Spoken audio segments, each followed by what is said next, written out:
అంటే యజమానికి వ్యతిరేకమైన కార్యము చేయకుండా, దేవునికి వ్యతిరేకమైన కార్యము సంఘంలో ఉన్న విశ్వాసం చేయకుండా జీవిస్తే దాన్ని బట్టి దేవుడు అంటాడు, నీ సత్ప్రవర్తన చాలా బాగుంది.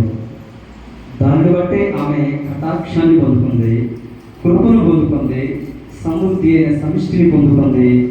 ఆమెను బట్టి ఆయన అంటాడు, నీవు ధన్యురాలు అని అంటాడు. దేవునికి స్తోత్రం కలుగుగా. ఈనాడు నీవు నేను సంఘము అనే పొలంలో ఉన్నాం. మనము ధన్యులుగా ఉన్నామా, అన్యులుగా ఉన్నామా ఒకసారి పరిశీలన చేసుకోండి. ఆ మాట అర్థమైందా? ఇప్పుడు చివరిలో మాట్లాడిన మాట.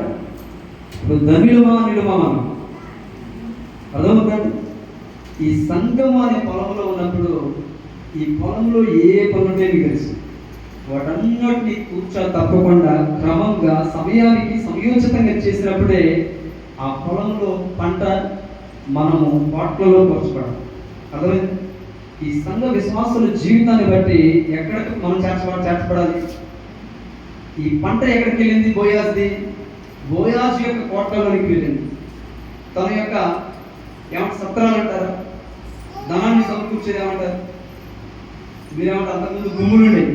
గుమ్ములేనా? ఒక గుమ్మాలగా చుట్టూ కట్టేసేసి దాంట్లో పోసేవాడు. అంటే కొట్లలో పెట్టేవాడంట.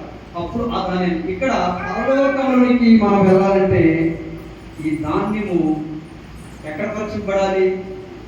పొలంలో, సంఘంలో పరీక్షింపబడాలి.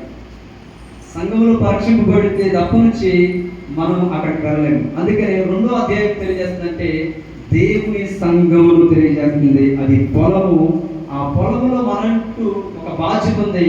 మనకిచ్చిన పరిచర్య భారం కావచ్చు, మనకిచ్చిన పని కావచ్చు, మనకు అప్పగించిన ప్రార్థన జీవితం కావచ్చు, మనకు అప్పగించిన విశ్వాస జీవితం కావచ్చు, మనం ఇతరుల పట్ల కలిగి ఉన్న క్రియలు కావచ్చు, ప్రవర్తన కావచ్చు, ప్రతిదీ మనం ఇక్కడ సక్రమంగా క్రీస్తును అనుసరించిన దాన్ని బట్టి ఆ తర్వాత ప్రవర్తన మార్పు చెందకపోతే ప్రయోజనం లేదండి. ఒకప్పుడు బాప్తిసం తీసుకున్నప్పుడు ఒకలాగా ఉన్నాడు, ఇప్పుడు బాగున్నాడు అంటే దేవునికి స్తోత్రం.